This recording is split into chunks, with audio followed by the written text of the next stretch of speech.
In today's video, we're in Snowdonia National Park. Can you actually get out in the outdoors on the cheap without spending loads of money on expensive gear? As someone who started wild camping and hiking with cheap gear, you know, I started wild camping with a £5 sleep mat, £15 sleeping bag, and cheap hiking gear. So what you want to be doing first is prioritizing the essentials. Your essentials would be a good layering system and footwear. So just because you're in big places, that does not mean you need big brands.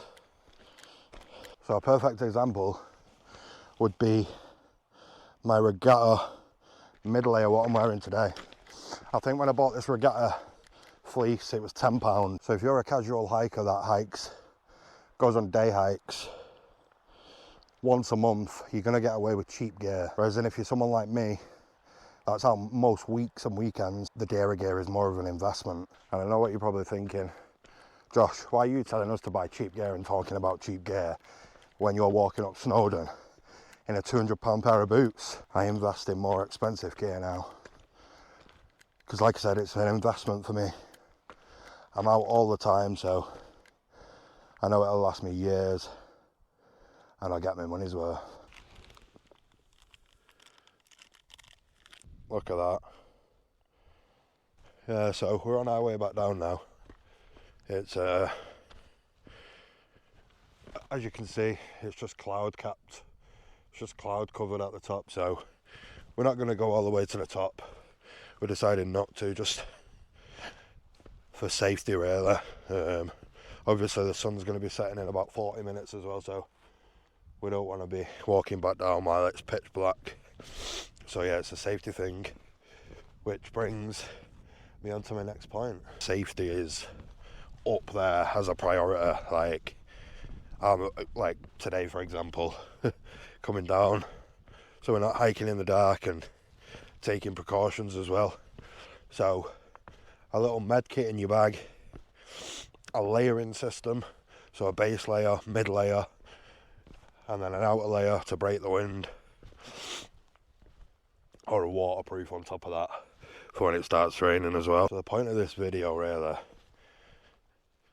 is to see if you really need, do we really need expensive gear to enjoy the outdoors and get outdoors? If you're just getting into hiking as well, a good place to start is local trails and parks and stuff like that. You don't necessarily have to come to a place like Snowdonia or the lakes or anything like that to start off with. Like, start small. This will also help with your budget as well, because you won't need as much equipment and gear. On the other hand, if you did want to go to the mountains or do some longer trails, places like Facebook Marketplace, Gumtree, eBay, outlets like Regatta, Go Outdoors, Blacks, endless online stores as well. So there's loads of options out there, loads of options to get cheap gear. Another really, really good option to consider as well, if you don't want to spend anything at all and maybe just fuel or travel, consider asking friends or family if they've been hiking before or they're into hiking. Ask them to borrow you a bit of gear, maybe some shoes and just a small backpack and like a little day pack to go on your first hike. This way you can get a feel for the outdoors to see if you like it. Your two key priorities when you're getting into hiking is a good layering system and a good walking shoe or boot with good traction, because I'd like to say, like, I've been hiking with a lot of people and I can almost guarantee that if you don't get a shoe or boot with good traction and you're hiking in the wet, I can almost guarantee at some point you're going to slip. So take a little bit of time to do a bit of research on the boot or shoe you're going to get, and make sure it's sturdy, comfortable, and most importantly, good traction. Second is your layering system. So I don't know, so you've probably heard the saying, cotton kills. So in the outdoors, you never wear cotton. Cotton has no insulative properties at all. So if you're walking in cotton, let's say a cotton jumper for example, if that gets wet, it's staying wet and the insulation that's in that cotton jumper has completely gone once it's wet. It's going to take ages to dry, and you're just going to freeze. So your base layers, you usually want your base layers to be synthetic or wool. Your insulating layers, which will be your mid layer, all you need is some sort of pullover fleece, a warm fleece, and that'll be good enough. And then your waterproof and windproof layer, which will be your top layer, just a basic waterproof jacket. You can literally pick a basic waterproof jacket up from Go Outdoors for about 15-20 quid. Safety is a huge thing in places like this, especially. Like, I know for a fact if we would have walked up there, by the time we got up there and started walking back down, it would have been dark. You can see the sun is almost setting. Yeah, we don't want to be hiking down in the dark. So yeah, consider things like a compass or a GPS. I know most iPhones and smartphones now have some sort of built-in GPS feature. So if you've got an iPhone or an Android, which I'm guessing most people do, that would be fine. Also consider using apps like AllTrails and OS Maps to pinpoint your location.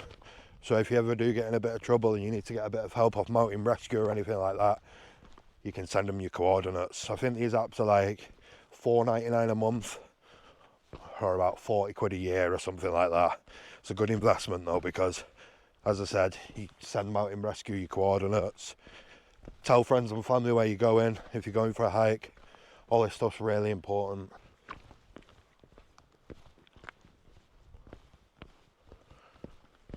So, to summarise what we've talked about in this video, borrow gear from your friends and family to see if you like it. So, if you're going for your first hike on the hills, yeah, consider borrowing it so you can get a good feel for it before you start investing your own money into any equipment. Buy second hand, so look on places like Gumtree, eBay, Facebook Marketplace, and you can get some bargains. Like literally you can pick up most of what you need for good prices. Look for sales and discounts. So many online stores these days, like literally if you go on Go Outdoors, they've always got sales on. Blacks as well always have sales on. So yeah, sales and discounts can really help. Start small. So think about taking local walks on local trails and little park walks. There's loads of like outdoor space where you can just go for little local walks. This way you're not going to have to spend loads of money on, you can just go in basic footwear and basic gear if you're close to home. And the final point, utilize what you have. So in your wardrobe somewhere you've probably got some sort of rain jacket or sports socks, what you could wear for hiking or something like that.